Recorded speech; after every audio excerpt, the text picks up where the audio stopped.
174వ శ్లోకము.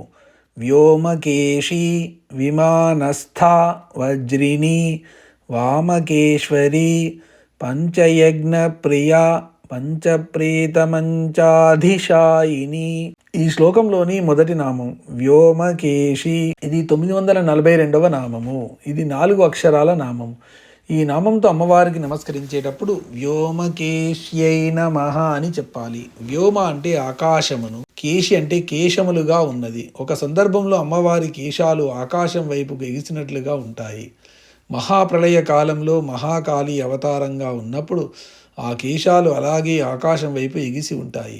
ఈ కాళీ అవతారం చీకటికి సంబంధించినది. మళ్ళీ పునఃసృష్టి జరగాలంటే చీకటిలోంచి కిరణాలు రావాలి. వెలుగులోంచి వచ్చే కిరణాలు మనకు తెలుసు, అవి తెల్లగా ఉంటాయి, మెరుస్తూ ఉంటాయి. కానీ చీకటి నుంచి వచ్చే కిరణాలు మనకు కనబడే కిరణాల్లాగా ఉండవు.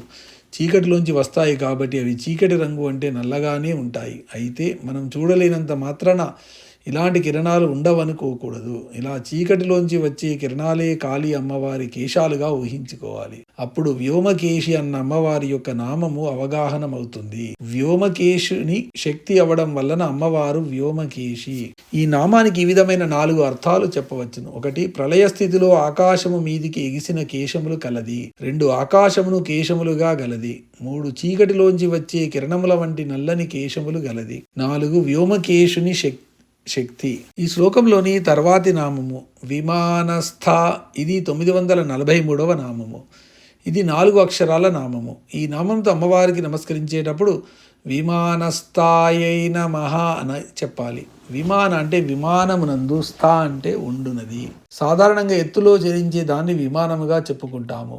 ఈ నామంలో స్థా అని ఉంది కాబట్టి ఎత్తులో ఉండేది అని చెప్పుకోవాలి. సుమేరు మధ్య శృంగస్థ అన్న నామంలో చెప్పబడినట్లు మేరు పర్వత ఉత్తర శిఖరం వద్ద, పాలపుంత ఉత్తర కొన వద్ద, శ్రీచరంలో బిందువు వద్ద, మనలోని సహస్రార కమలంలోనూ ఉండునది అని ఆ నామానికి అర్థాలు వస్తాయి. వి అంటే విశేషమైన, మాన అంటే మానవులు, స్థా అంటే గలది అని ఈ నామాన్ని విడదీసి చెప్పుకుంటే విశేషమైన మానములు గలది అని అర్థం వస్తుంది. అంటే మనలోని సృష్టిలోని వివిధ నమూనాలకు కొలతలు గలది అని అర్థము.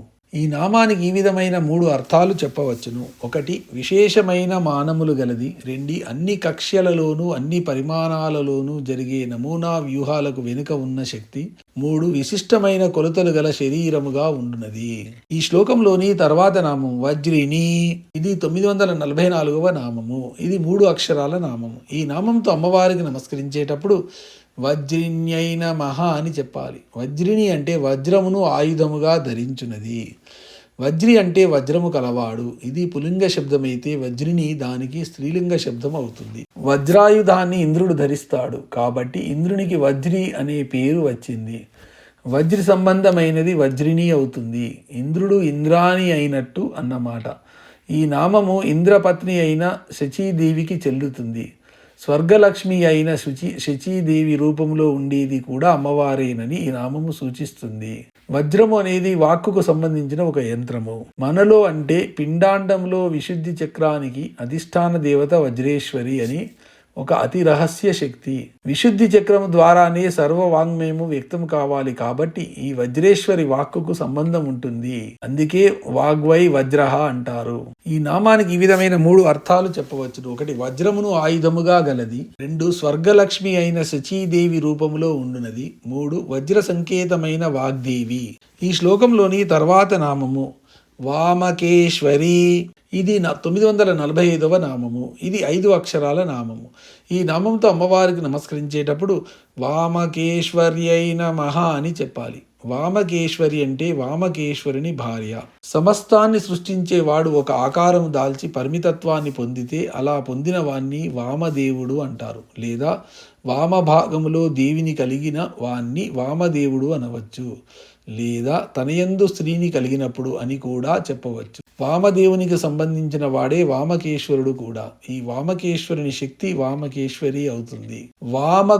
వామకులనే వారు దేవతలతో ఒక గణము. వీరు అమ్మవారిని ఆరాధిస్తారు కాబట్టి వామకులకు అమ్మవారు ప్రవ్వి లేదా ఈశ్వరి అయింది. ఈ నామానికి ఈ విధమైన 2 అర్థాలు చెప్పవచ్చును. 1. వామకేశ్వరుని శక్తి. 2. దేవతలలో ఒక గణమైన వామకులకు ప్రవ్వి. ఈ శ్లోకంలోని తర్వాతి నామము పంచయజ్ఞ ప్రియా, ఇది 946వ నామము. ఇది 6 అక్షరాల నామము. ఈ నామంతో అమ్మవారికి నమస్కరించేటప్పుడు పంచయజ్ఞ ప్రియాయై నమః. పంచ అంటే 5, యజ్ఞ అంటే యజ్ఞముల ఆచరణయందు, ప్రియ అంటే ప్రీతి కలది, శ్రద్ధాభక్తులతో నలుగురికి ఉపయోగపడేట్టు చేసే ఆరాధనా విశేషాన్ని యజ్ఞము అంటారు. ప్రతి గృహస్థు 5 రకాలైన యజ్ఞాలను ప్రతిరోజు నిర్వహించాలని చెబుతారు. అవి: 1 బ్రహ్మయజ్ఞము, 2 పితృయజ్ఞము, 3 దేవయజ్ఞము, 4 భూతయజ్ఞము, 5 మనుష్య యజ్ఞము. వీటిని పంచమహాయజ్ఞాలని అంటారు. ఈ ప్రతిరోజు వేదశాస్త్రాలు చదివించడము బ్రహ్మయజ్ఞము. దీనివల్ల బ్రహ్మ ప్రీతి చెందుతాడు. తత్ఫలితంగా విద్యాభివృద్ధి, శాస్త్రాభివృద్ధి జరిగి అవగాహన పెరుగుతుంది. 2 పితృదేవులకు తర్పణ విధులు నిర్వహించడము పితృయజ్ఞము. దీనివల్ల పితృదేవతలు తృప్తి చెందుతారు. తత్ఫలితంగా ఉత్తమ సంతానము, వంశాభివృద్ధి ఉంటుంది. 3 హోమాలు చేయడము దేవయజ్ఞము. దీనివల్ల దేవతలు పరితృప్తి చెందుతారు. తత్ఫలితంగా సకాల వర్షాలు, శీతోష్ణాలు కలిగి పాడి పంటలు, సస్యవృద్ధి ఉంటుంది. 4 గృహ వాతావరణంలోను, దేవాలయ ప్రాంగణంలోనూ ఉండే జీవరాశులకు బలులు. వీటినే పంచబలులు అంటారు. వీటి గురించి 677వ నామమైన బలిప్రియా నామంలో వివరించబడింది. బలి అంటే ఏదైనా నివేదన ద్రవ్యము అని అర్థము గాని చంపడం అని అర్థము కాదు. వీటి వల్ల మన చుట్టూ ఉండే జీవరాశులు పరితృప్తి చెందుతాయి. తత్ఫలితంగా భూతదయ పెంపొందించబడటము, పంటల నష్టము కాకుండా జరగడం జరుగుతుంది. అతిథి పూజ చేయడము మనుష్య యజ్ఞం అవుతుంది. దీనివల్ల సాక్షాత్తు విష్ణుమూర్తి సంతోషించి ప్రసన్నుడవుతాడు. తత్ఫలితంగా సర్వ ప్రదేశాల్లోనూ సర్వుల చేత ఆదరింపబడటం జరుగుతుంది. పంచమహాయజ్ఞాల ఆచరణ యందు ప్రీతి కలది అని ఈ నామానికి అర్థము. ఈ శ్లోకంలోని చివరి నామము పంచప్రేతమంచాధిశాయిని. ఇది 947వ నామము. ఇది 10 అక్షరాల నామము. ఈ నామంతో అమ్మవారికి నమస్కరించేటప్పుడు పంచప్రేతమంచాధిశాయిన్యై నమః అని చెప్పాలి. పంచ అంటే 5, ప్రేత అంటే ప్రేతలకు సంబంధించిన, మంచ అంటే మంచమునందు, అధిశాయిని అధివసించి ఆసీనురాలై ఉండునది. ప్లస్ ఈత అంటే ప్రేత అంటే చక్కగా వెళ్ళిపోయినవి. పంచభూతాలని పంచప్రేత అంటారు. ఖనిజ లవణ పదార్థాల్లోకి ఈ పంచభూతాలు వెళ్ళిపోయినప్పుడు అవి అచేతనాలే అవుతాయి. వీటిలో ప్రజ్ఞ ప్రేతము అవుతుంది. మన వెన్నెముక వెంబడి సుషుమ్నా మార్గంలో ఉండే బ్రహ్మగ్రంథి, విష్ణు గ్రంథి, రుద్రగ్రంథి, ఈశ్వర స్థానము, ఈ 4 స్థానాలను 4 కోళ్ళు, ఈ కోళ్ళ మధ్య ఉండే మంచం మీద తల్పంగాను శ్రీవిద్యలో సంకేతిస్తారు. వీరిని పంచబ్రహ్మలు అంటారు. శక్తిరహితులు అయినప్పుడు ఈ పంచబ్రహ్మలు వారి వారి కృత్యాలను నిర్వహించలేరు. అందుకని వారిని ప్రేతలని అంటారు. ఈ 5గురిచే రూపొందింపబడిన మంచం మీద అమ్మవారు ఆసీనురాలై ఉంటుంది. అంటే సహస్రారంలో బిందువు వద్ద ఉంటుంది అని అర్థము. ఈ పంచబ్రహ్మస్థానాలకు పైనే ఆసీనురాలై ఉండడం వలన అమ్మవారిని పంచప్రేత సనాసీన అన్నారు. పంచప్రేతములను అధివసించి వాటిపై ఆసీనురాలై ఉండునది అని ఈ నామానికి అర్థము.